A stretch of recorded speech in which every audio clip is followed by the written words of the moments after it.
Y a ver, Pacific, ya escuchamos tres grandes películas de Lars von Trier y ahora vámonos con esta. Hola, hola. Eh, Pues mi película se llama Rompiendo las olas. Es de un director que me mama, que es Lars von Trier. Fue dirigida por este gran genio de la cinematografía mundial. Y esta película se estrenó en 1996. Esta es una historia de amor tan grande, tan desmedida, que termina rozando lo milagroso. Es la historia de Bess McNeil y ocurre a comienzos de los años 70 en un pequeño pueblo de la costa de Escocia. Un lugar azotado por el viento y por el mar donde la vida gira alrededor de una sola cosa, la iglesia.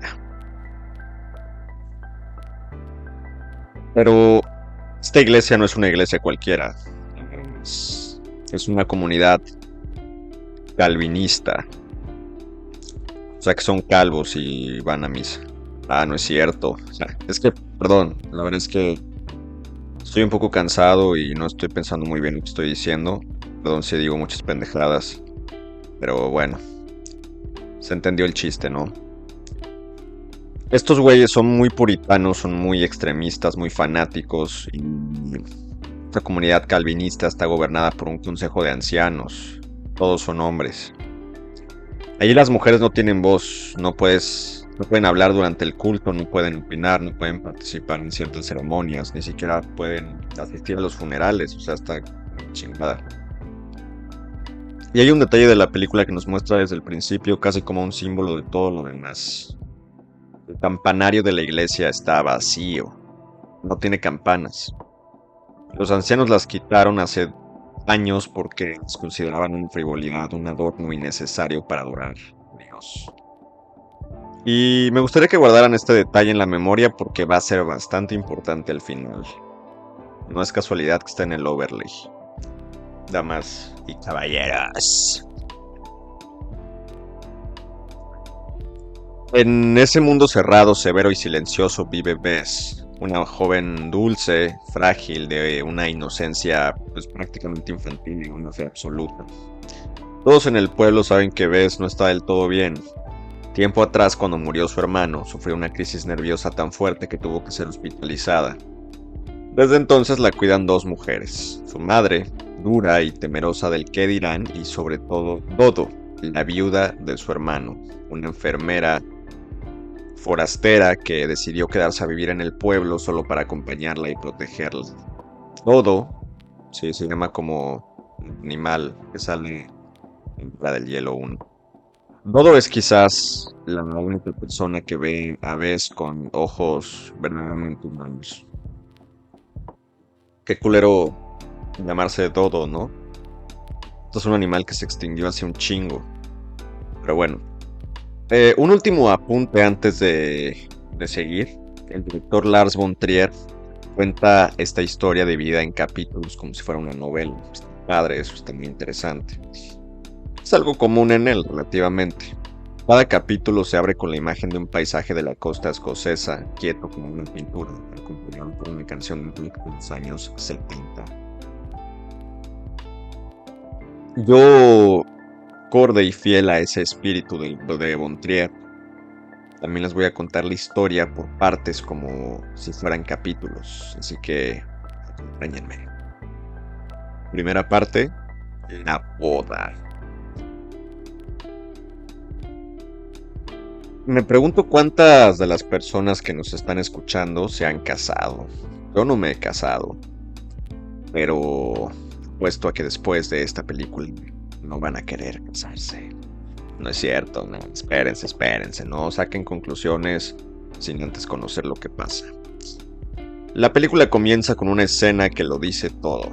Bess está de pie frente al consejo de ancianos de la iglesia, esos hombres de rostro de piedra pidiendo permiso para casarse. ¿Y con quién quiere casarse?, se preguntarán. Con un extraño, con un forastero, con Jan, un noruego grandote, sueño que trabaja mal en forma petrolera. Los ancianos la interrogan con desconfianza. Los de fuera dicen traen consigo la corrupción del mundo. Pero Bess se mantiene firme y finalmente los ancianos autorizan la boda. Pero con reservas, casi a regañadientes. Llega el día del casamiento y ocurre el primer aviso de lo que será esta relación. El helicóptero que debe traer a Jan desde la plataforma se atrasa y Bess, vestida de novia, entra en desesperación. Cuando Jan por fin aterriza, ella corre hacia él y lo recibe a golpes de puño, golpeándole el pecho entre lágrimas, furiosa y irritada al mismo tiempo. Este güey la abraza y se caga de risa. El amor de Bess, la forma en la que lo expresa, es bastante desbordado. Muy, muy apasionado. La fiesta de bodas es un choque de dos mundos. De un lado, los parientes y vecinos del pueblo, rígidos, parsimoniosos, vestidos de gris, incapaces de regalar una sonrisa. El otro, los amigos de Jan, los trabajadores de la plataforma, que son pues un pinche desmadre, ¿no? Bromistas, palos, llevaditos, bebedores de cerveza. Hay incluso un momento en el que uno de los amigos de Jan aplasta una lata de cerveza con la mano, desafiante, y uno de los ancianos del pueblo, sin decir palabra, aprieta con el puño un vaso de vidrio hasta hacerlo estallar. O sea, este pinche pueblo está para arriba, ¿no? Son muy, muy freaks, todos. En esa misma noche, ves que pues, la Virgen, como el Louis Broken, no se crean, descubre el amor físico con su esposo. Y pues, está muy sabrosa la escena, la verdad, sí me excita. Ella le agradece a Dios en sus oraciones. Gracias, Dios, por darme a Jan, el amor de mi vida. Y tiene una... no es cierto. No vamos a caer en vulgaridades, ¿no? Pero sí lo tiene bien. Segunda parte. La vida con Jan, las conversaciones con Dios. Y aquí tengo que detenerme en algo fundamental para entender esta historia. Bess tiene una relación muy particular con Dios. No es una fe como la de los demás, ella habla con él. Está cagado porque pues, mantiene diálogos imaginarios en los que ella misma hace las dos voces. Cuando habla Bess, su voz suena pequeña, débil, suplicante, y cuando responde Dios, ella pone una voz grave, bronca, severa. La voz de un padre duro que la reta, que la pone a prueba, que le exige sacrificios. Es literal, bueno, es Bess hablando en nombre de Dios. Yo nunca había conocido a una persona que hablando solo, muy religiosa que sea, imite el papel de Dios. Es muy extraño. Tiene que ir a terapia esta mujer, urgentemente. Pero bueno. La luna de miel es breve y luminosa. Jan, pero el trabajo llama y Jan debe volver a la plataforma en medio del océano por varias semanas. La despedida es desgarradora. Bess se aferra a él, llora, grita, golpea, no lo quiere dejar ir.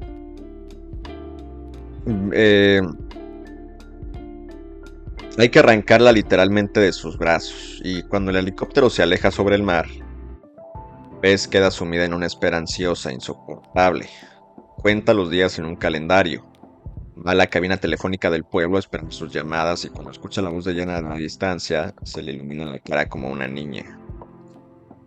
Pero la espera se le hace eterna y entonces, en una de sus conversaciones con Dios, Bess comete lo que ella vivirá después como su gran pecado. Le ruega a Dios que le devuelva a Jan, que se lo mande de vuelta a casa como sea, cuanto antes. Y la voz severa de Dios le responde: ¿estás segura de lo que pides? Ella insiste. No. Dios se lo devuelve. Chinga, o todo por no saber pinches esperar. Tercera parte, el accidente. Puta madre, ya, todo mal, amigos. Pocos días después, en la plataforma ocurre la tragedia. Un accidente terrible. Una pesada tubería de perforación se suelta y golpea a Jan en la cabeza. Lo trasladan de urgencia a tierra firme al hospital. Bess corre a su lado y el diagnóstico es devastador. Jan queda cuadripléjico, paralizado del cuello para abajo.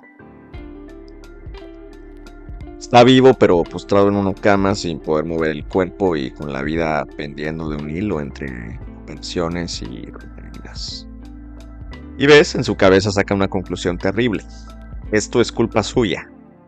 Ella le pidió a Diosito que le devolviera a Jan y Dios se lo devolvió. Sí, es que se le faltó especificar, ¿no? Eso es lo que pasa cuando le pides cosas a Dios y no especificas el pedo.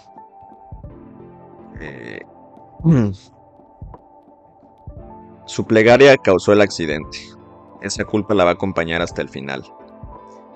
Bess decide consagrarse por completo al cuidado de su marido inválido. No se aparta de su cama y Jan, hundido en la desesperación, atiborrado de medicamentos, sabiendo que quizás nunca volverá a moverse, empieza a decirle cosas extrañas. Primero le pide que lo deje morir. Ella se niega, pisada. Y entonces Jan le hace un pedido que va a cambiarlo todo.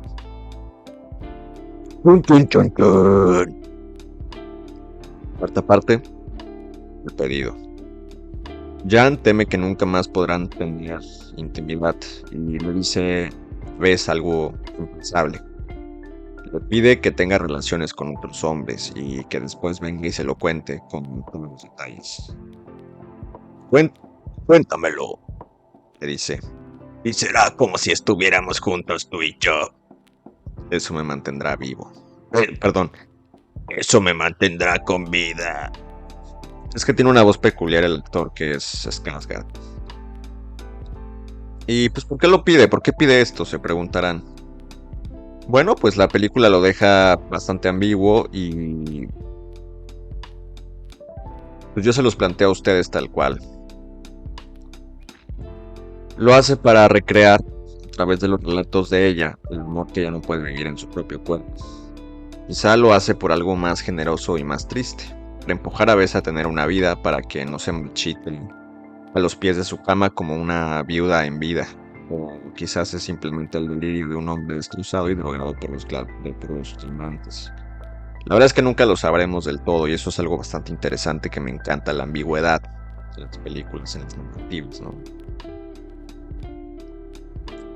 Bess al principio se niega, espantada. Habla con Dodo. Habla con el médico del hospital, el doctor Richardson.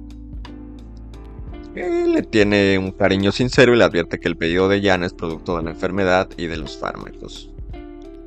Bess sabe, además, lo que arriesga. Vive en un pueblo puritano donde una mujer señalada está perdida. Entonces ocurre algo. Jan empeora y en sus diálogos imaginarios, la voz severa de Dios le pregunta a Bess: ¿y tú, hija, qué estás dispuesta a hacer por él? Demuestra, lo amas. Madre, pinche vocerrín. Y Bess se convence de una idea que ya no la abandonará. Si ella cumple el deseo de Jan, si se sacrifica, su amor lo mantendrá con vida. Más aún, lo sanará. Muy fuerte, ¿no? Quinta parte. La caída. Y Bess acepta el plan. Torpemente al principio. Se insinúa al Dr. Richardson, que la rechaza con delicadeza. Después, en un autobús, tiene un encuentro sórdido con un desconocido y vuelve corriendo al hospital, asqueada de sí misma, a contárselo a Jan. Y aquí la película nos muestra algo perturbador. Jan parece mejorar. Cada relato de Bess coincide con una leve mejoría. ¿Es casualidad? ¿Es el efecto de las cirugías y los tratamientos? ¿O es, como cree Bess, el poder de su sacrificio? Y eso me mama porque la película no lo aclara y no le interesa aclararlo. Está padrísimo. Convencida de que funciona, Bess va cada vez más lejos. Se viste de manera provocativa y empieza a prostituirse en el puerto entre los marineros. El pueblo entero se entera y el castigo es inmediato y brutal. Los ancianos la excomulgan, la expulsan de la iglesia. Su propia madre le cierra la puerta en la cara. Los niños del pueblo la persiguen por la calle y le arrojan piedras al grito de ramera. Dodo y el Dr. Richardson intentan salvarla. Llegan incluso a tramitar su internación psiquiátrica para sacarla de ese círculo de destrucción. Pero Bess se les escapa. Ya nada puede detenerla. Un día sube a un barco grande anclado en la rada donde lo esperan los marineros, y allí encuentra la violencia pura.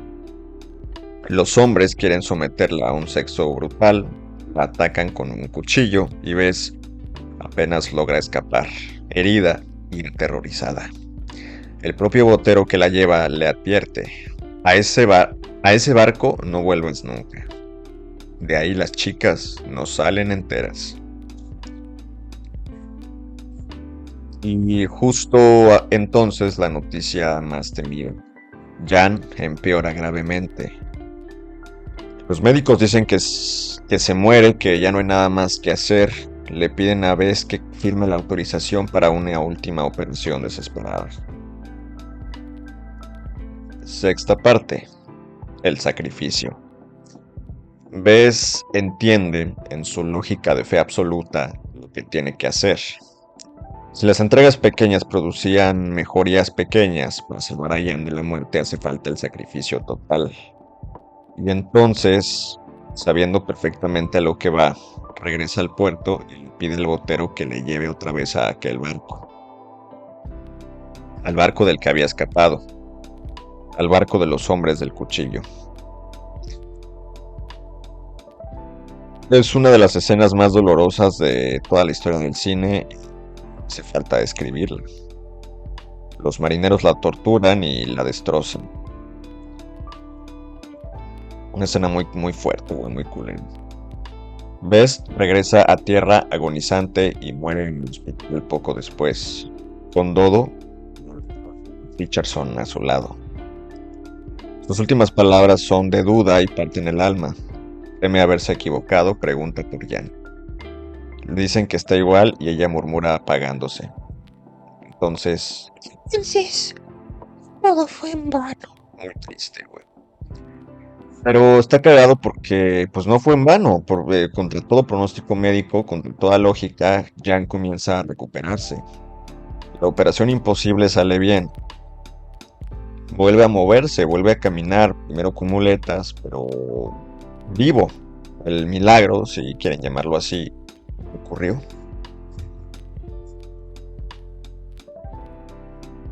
Antes del funeral hay una escena que no quiero pasar por alto.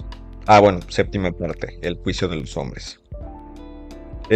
Como ves, murió de manera violenta y se realiza una investigación judicial, una audiencia para determinar las causas de su muerte, y ahí declara el doctor Richardson, el médico que la conoció, que lo trató y que lo atendió. El juez le pregunta cuál fue, en términos médicos, la condición que llevó a esa mujer a la muerte. Le ofrece las palabras esperables.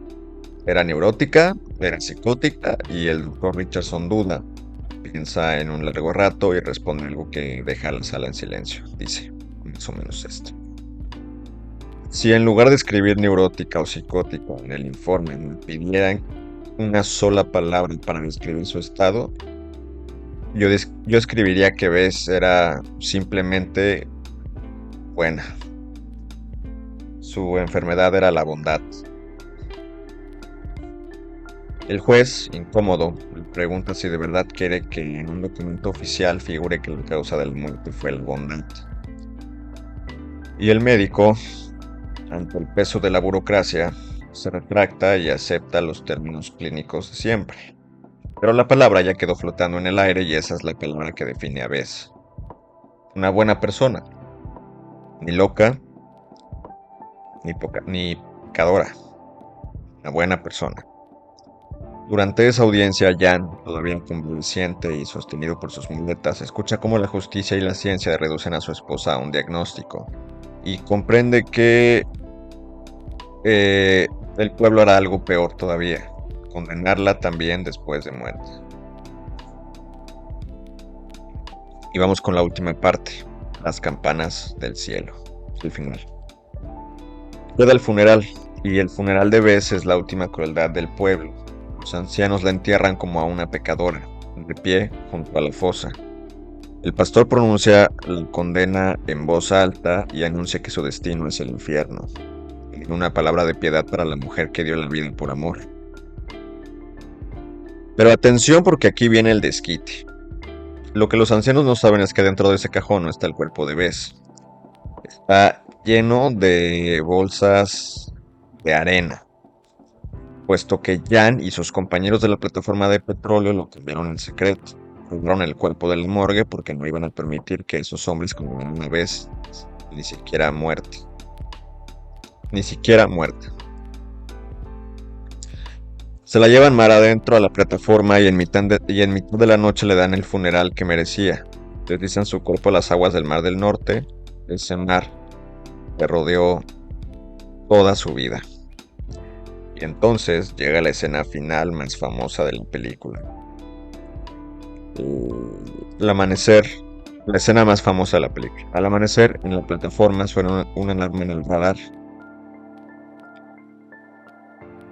Detecta algo enorme sobre ellos, en el cielo. Salen todos a cubierta, miran hacia arriba, y de lo alto llega un repique de campanas. Campanas gigantes suspendidas en el cielo sobre el mar, tañendo la gloria. Las campanas que la iglesia del pueblo le había negado a Bess en vida, se las da el cielo en su muerte.